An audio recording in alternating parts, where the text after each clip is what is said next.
Forties escort hospital Faridabad के डॉक्टरों ने 35 वर्षीय मरीज के यानी मार्ग के बाहरी हिस्से में से गैर कैंसरकारी ट्यूमर सफलतापूर्वक निकाला। अस्पताल के director obstetrics and gynaecology doctor नीति कौतिक के नेतृत्व में डॉक्टरों की एक कुशल टीम ने मरीज की सर्जरी कर 30 ग्राम वजन के दुर्लभ ट्यूमर को हटाकर उन्हें सेहतमंद जीवन का उपहार दिया। मरीज की सर्जरी करीब 1 घंटे तक चली और उन्हें 2 दिन बाद स्थिर हालत में अस्पताल से छुट्टी दे दी गई। मरीज के वल्वा यानी कि महिला जननांग का बाहरी हिस्सा, उस भाग में यह दर्द रहित ट्यूमर पिछले 15 वर्षों से धीरे धीरे पनप रहा था। मरीज ने जब इस मामले में एक अन्य अस्पताल के डॉक्टरों से सलाह ली तो शुरू में इस ट्यूमर को ओवेरियन कैंसर बताया गया। इसके बाद मरीज सेकंड ओपिनियन के लिए फोर्टिज फरीदाबाद आई। जब उन्हें अस्पताल में भर्ती किया गया तो उन्होंने अपने जननांगों में भारीपन और वल्वा में सूजन की शिकायत की। इसके अलावा उन्हें अन्य कोई लक्षण जैसी ब्लीडिंग, डिस्चार्ज या दबाव महसूस होने की शिकायत नहीं थी। वह पहले से हाइपोथायराइडिज्म की भी मरीज थी और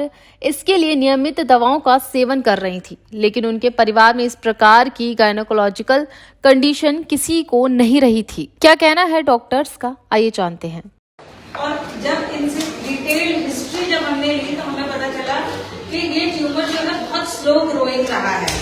इनको वो ट्यूमर ऑलमोस्ट 12 से 15 साल से था, जो कि बहुत धीमी गति से बढ़ रहा था। और उसका साइज इनिशियली जो इन्होंने हमें बताया कि वो एक मटर के दाने से शुरू हुआ था और धीरे धीरे बढ़ के वो ऑलमोस्ट क्रिकेट बॉल के जितना साइज हो गया था उसका। जब हमने देखा कि वो इतना स्लो ग्रोइंग ट्यूमर है, जब उसको एग्जामिन किया तो हमें एक मेंटली ये डाउट हुआ कि ये कैंसरस नहीं लग रहा है। अब ऑलरेडी पेशेंट इन्वेस्टिगेशंस करा के आई हुई थी, तो हम ये भी नहीं चाह रहे थे, वी नेवर वांटेड कि हम उनके एक्स्ट्रा चार्जेस लगवाएं, सारी चीजें करें। बट ये they were carrying their MRI films, तो उनकी एमआरआई फिल्म्स और एक अल्ट्रासाउंड हमने कहा हम अपने यहाँ से रिपीट करा के देखेंगे, क्योंकि हमें डाउट लग रहा है कि कैंसरस नहीं है। जब हमने वो एमआरआई की फिल्म्स अपने रेडियोलॉजी डिपार्टमेंट में दिखाई और एक हमने बोला कि चेक अल्ट्रासाउंड आप दोबारा खुद से करके देखिए, तो उन्होंने हमें ये बोला कि मैडम हमारे को आपके जैसे ही लग रहा है, हमें पॉसिबिलिटी ऑफ कैंसर जो है वो बहुत कम लग रही है। देयर इज लेस चांसेस कि ये कैंसरस हो, मोर चांसेस आर कि it is a benign tumour.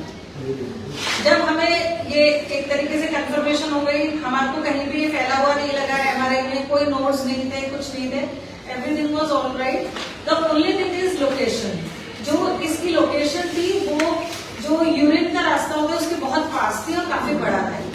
फिर भी हमने प्लान किया कि हम इस पूरे ट्यूमर को ही निकाल के और इसकी बायोप्सी कराएंगे, जिससे कि हमें पता चल सके कि एग्जैक्टली इसमें क्या है और आगे उसका ट्रीटमेंट अकॉर्डिंगली कर पाएंगे। तो हमने ये सर्जरी यहाँ फोर्टिस में ही करी।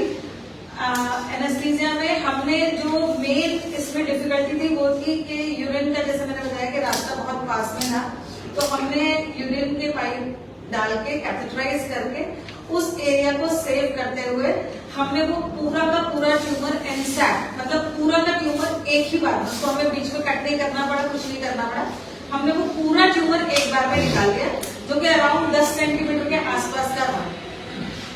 काफी बड़ी कैविटी वहां पे बन गई थी, काफी बड़ी जगह वहां खाली हो गई थी, तो उसको पूरा हमने सूचर करके और हीमोस्टेसिस करके and we tried our level best के वो स्पेस जैसी थी वो वापस हम उसको जैसे प्लास्टिक सर्जरी में रिकंस्ट्रक्ट कर देते हैं उस टाइप की रिकंस्ट्रक्ट कर दी।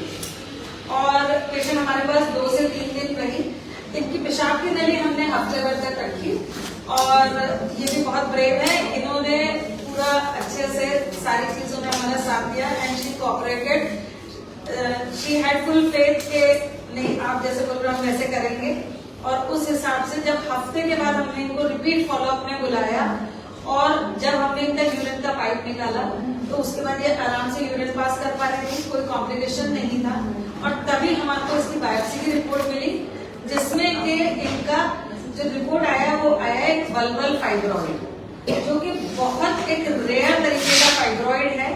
यूजुअली अभी तक जो हमने इस केस को लेकर स्टडीज निकाली हैं और केसेस ढूंढे हैं, तो ऐसा है कि पूरे वर्ल्ड में अभी तक 4 से 5 केसेस हैं जो रिपोर्ट हुए हैं वल्वल फाइब्रॉइड। अभी तक और कोई वल्वल फाइब्रॉइड के केसेस ज्यादा रिपोर्टेड नहीं है। It is a very rare site of fibroids.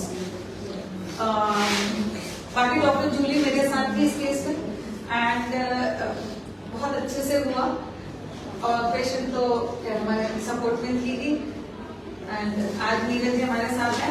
बाकी ये बता पाएगी अगर इनको कोई डिफिकल्टी या कुछ रहा तो ये बताएगी। नहीं, दोनों हॉस्पिटल के बारे में बताओ, पलवल में जो आपको बताया गया, फिर इस हॉस्पिटल के बारे में बताओ, दोनों का क्या फील करते हैं आप? जी, पलवल में देखो MRI कर रही थी, उन्होंने कैंसर घोषित कर दिया उसे MRI में। अच्छा, हाँ, सिरसाई हॉस्पिटल में हम गए थे, उसने MRI करवाई थी, उन्होंने देख के बोला कि ये 1 लाखों में एक केस है, ऐसा हमने कोई केस नहीं देखा, हम इसको नहीं कर पाएंगे, आप कहीं भी चले जाओ। तो आज यहाँ आके जो राहत मिली है, तो इस हॉस्पिटल के बारे में क्या सोचते हैं आप? ये इस हॉस्पिटल के बारे में क्या, इस दीदी ने हमको बचाया है, इनके लिए मैं बहुत बहुत तो दीदी के लिए तालियां बजनी चाहिए। हाँ जी, और बहुत अच्छा मेरा ऑपरेशन हुआ है। मेरे को जितनी अच्छी तरह से इन्होंने समझाया, जैसे मैं घबराई हुई थी, मेरे को बताया 5-6 दिन से मैं बहुत परेशान थी सोचने के बारे में, इन्होंने समझाया मेरे को, बहुत अच्छी वो दी सलाह कि ऐसा कुछ नहीं है, बहुत अच्छे से ऑपरेशन हो जाएगा। मैं इनका धन्यवाद करती हूँ आप सभी के सामने, इनसे बढ़िया मुझे कहीं हॉस्पिटल और डॉक्टर नहीं अच्छे लगे। मैं एक चीज पूछना चाहता था कि जैसे कि बहुत सारे टेस्ट ऐसे भी होते हैं जो पहले से ही पता चल जाता है कि मतलब बायोप्सी करने से पहले, जैसे पेप-सीटी होता है स्कैन, तो उसमें कैंसरस है नहीं है वो पता चल जाता है, तो क्या उनको यूज क्यों नहीं किया गया? आप लोग बाद के लिए बायोप्सी में क्यों मतलब गए? सर, पेट-सीटी अगर देखा जाए तो पेट-सीटी में सिर्फ ये बता सकते हैं, उसमें भी 100% कंफर्मेशन, जो डायग्नोसिस का कंफर्मेशन है वो बिना बायोप्सी के नहीं हो सकता किसी भी कैंसर का। There is only a possibility that can be kept कि हाँ ये कैंसरस हो सकता है। देयर आर मोर चांसेस कि ये कैंसरस है, देयर आर लेस चांसेस कि ये कैंसरस है। पेट में भी आपको 100% confirmation, without biopsy you can not confirm any cancer till you get a histopathology.